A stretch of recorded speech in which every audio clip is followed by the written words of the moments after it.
Doctor Baba Saheb Ambedkar open university.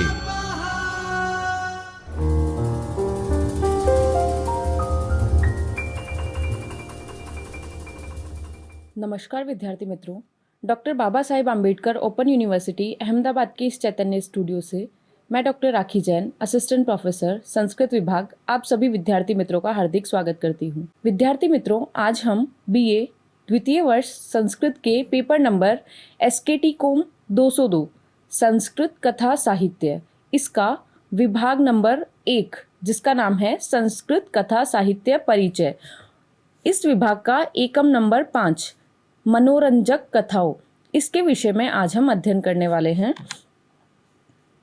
मनोरंजक कथाएं अर्थात जिन कथाओं को पढ़कर, जिन कथाओं को सुनकर हमारा मनोरंजन होता है, अर्थात जो कथाएं हमें मनोरंजित करती है, ऐसी कथाएं मनोरंजक कथाएं। तो रामायण एवं महाभारत के बाद मनोरंजक कथा के महास्त्रोत के रूप में गुणाढ़ की बृहत कथा जनमानस हेतु अत्यंत लोकप्रिय बनी। अर्थात रामायण एवं महाभारत के बाद जो मनोरंजन कथा थी, उसके महास्त्रोत के रूप में, उसके एक बड़े स्तोत्र के रूप में गुणाढ़ की बृहत कथा नामक जो एक ग्रंथ है, जो लिखा गुणाढ़ नामक विद्वान के द्वारा लिखा गया बृहत कथा नामक जो ग्रंथ है, ये मनोरंजक कथा के रूप में अत्यंत लोकप्रियता को प्राप्त हुआ। बृहत कथा की लोकप्रियता उसकी आवृत्तियों के आधार पर देख सकते हैं, अर्थात जो बृहत कथा है वो कितनी लोकप्रिय रही, उसका अनुमान हम किस आधार पर लगा सकते हैं कि उसकी बृहत कथा जो मूल गुणाढ़ ने लिखी, उसके बाद उसकी अनेक आवृत्तियां अलग अलग विद्वानों के द्वारा लिखी गई। तो यहाँ पर 4 प्राचीन रूपांतर, प्रसिद्ध जो रूपांतर है बृहत कथा के, वो यहाँ पर बताए गए हैं। उनमें है क्षेमेंद्र की बृहत कथा मंजरी, सोमदेव का कथा सरित सागर, बुद्ध स्वामी का बृहत कथा श्लोक संग्रह तथा वामन भट्ट की बृहत कथा मंजरी। वैसे तो बृहत कथा के अनेक अन्य आवर्तन, अन्य रूपांतर देखने को मिलते हैं, लेकिन 4 जो प्रसिद्ध आवर्तन है, प्रसिद्ध रूपांतर है, वो यहाँ पर लिखे गए हैं। पहला है बृहत कथा मंजरी, जो क्षेमेंद्र नामक विद्वान के द्वारा लिखा गया। दूसरा है कथा सरित सागर, जिसके रचयिता है सोमदेव। तीसरा है बृहत कथा श्लोक संग्रह, जिसके रचयिता है बुद्ध स्वामी। और चौथा है बृहत कथा मंजरी। क्षेमेंद्र ने भी बृहत कथा मंजरी ही लिखी और वामन भट्ट ने भी बृहत कथा मंजरी ही लिखी। तो इस प्रकार जो गुणाढ़ की बृहत कथा है वो अत्यंत लोकप्रिय है। क्यों? क्योंकि इसके अनेक प्रकार की आवृत्तियां, अनेक तरह की आवृत्तियां लोकांतर में प्रसिद्ध हुई हैं। अब कथानक की दृष्टि से जो मनोरंजक कथाएं हैं, उनका वर्गीकरण किस प्रकार से कर सकते हैं? तो सेम वर्गीकरण होगा जैसा हम पहले पढ़ते हुए आ रहे हैं, विषयगत, स्वरूपगत एवं प्रकारगत वर्गीकरण।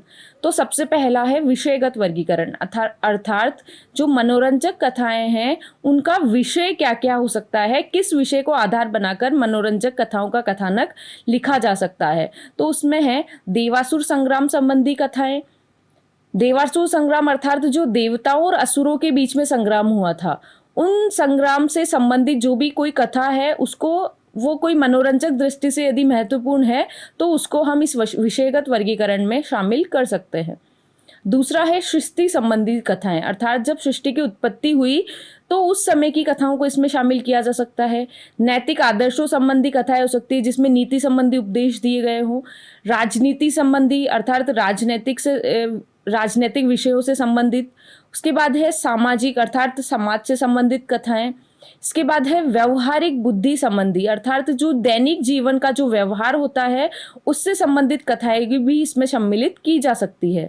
उसके बाद है उद्योग संबंधी, भाग्यवादी संबंधी, अर्थात जो अपना फॉर्च्यून है उससे संबंधित कथाएं, धर्म संबंधी, और अंत में है महाभारत आदि से साम्य रखने वाली कथाएं, अर्थात जिनकी समानता, जो किनसे साम्य रखती है, महाभारत, रामायण इत्यादि से भी साम्य रखने वाली कथाओं को मनोरंजक कथाओं के विषयगत वर्गीकरण में शामिल किया जा सकता है।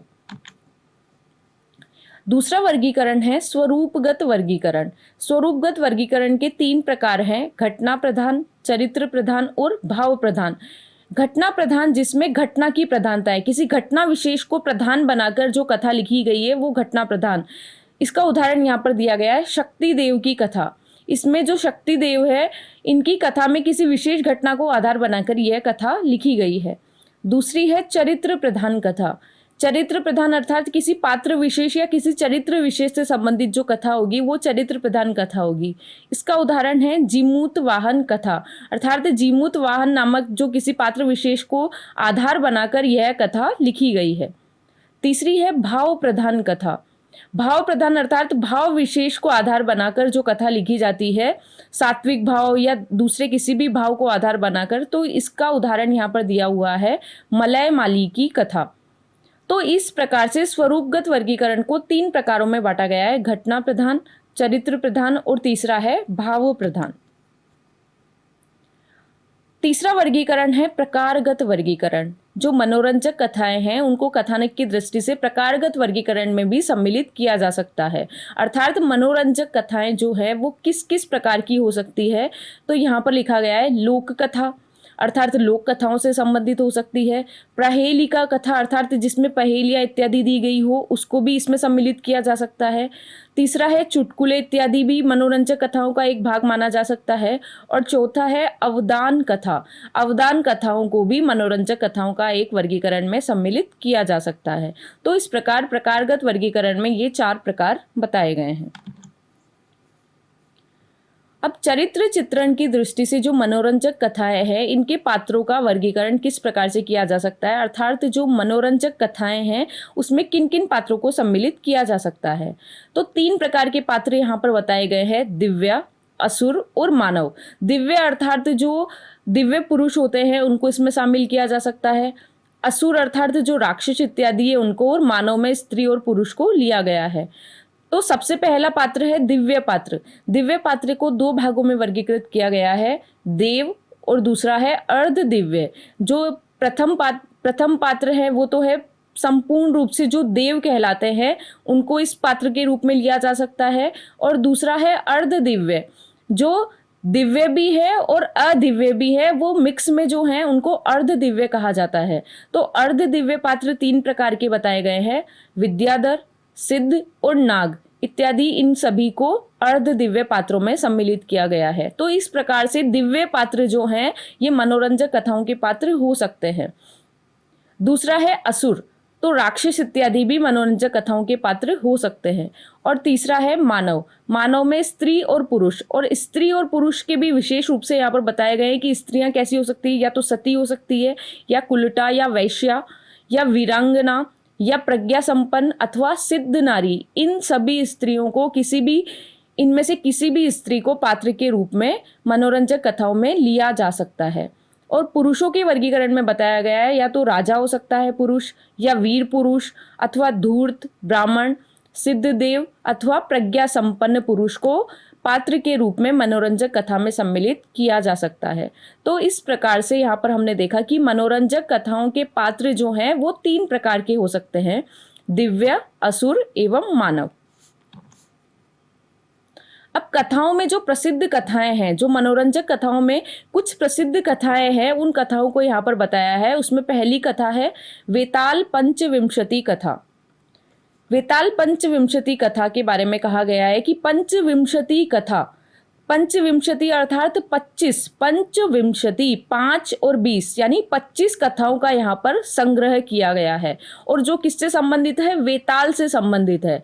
तो क्षेमेंद्र व सोमदेव के द्वारा रचित बृहत कथा के रूपांतरणों में भी वेताल पंचविंशति की 25 कहानियां मिलती है।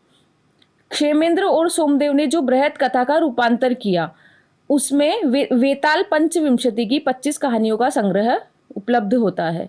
संस्कृत में वेताल पंचविंशति के लगभग 4 संस्करण उपलब्ध है, और इन 4 संस्करणों में सबसे प्रसिद्ध संस्करण है शिवदास के द्वारा रचित वेताल पंचविंशति।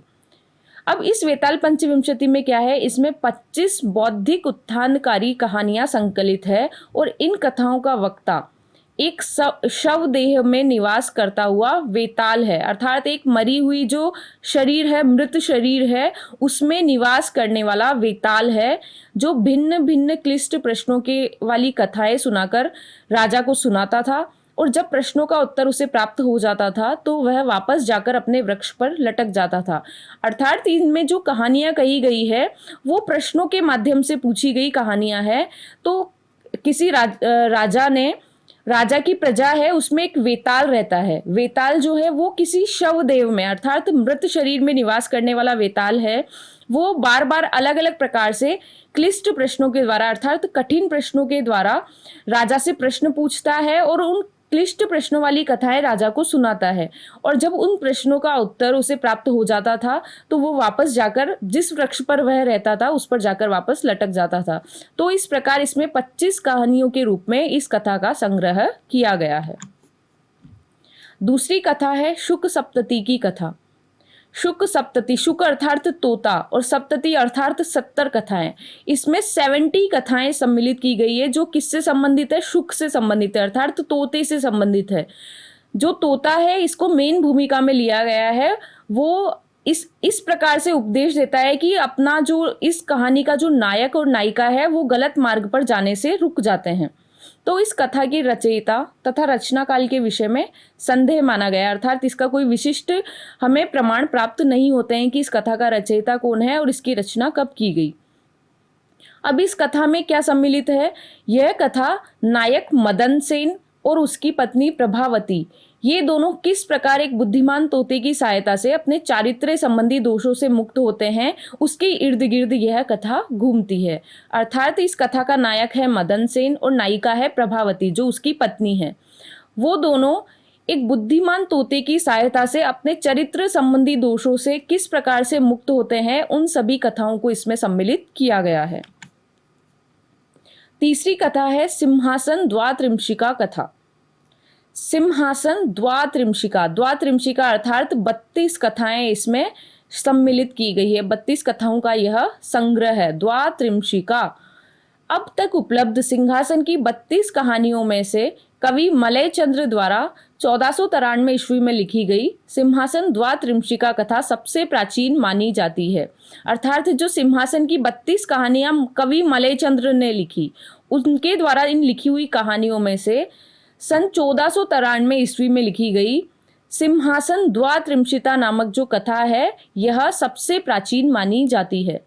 अब नाम से ही यहाँ पर समझ आ रहा है कि सिंहासन से संबंधित कथा होगी और इनमें किस राजा का सिंहासन, राजा विक्रमादित्य के सिंहासन से संबंधित यहाँ पर 32 कहानियों का संकलन किया गया है।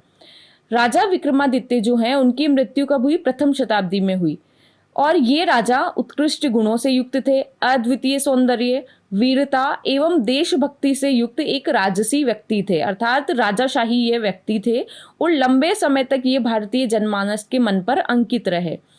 अब जो यह कथा है यह कथा उन राजा विक्रमादित्य के प्रसिद्ध अद्भुत अलौकिक एवं वीरतापूर्ण कार्यों के वर्णन से गुथी हुई 32 कहानियों का संग्रह मानी जाती है और इस कहानी का अनुवाद भारत की लगभग सभी भाषाओं में हो चुका है।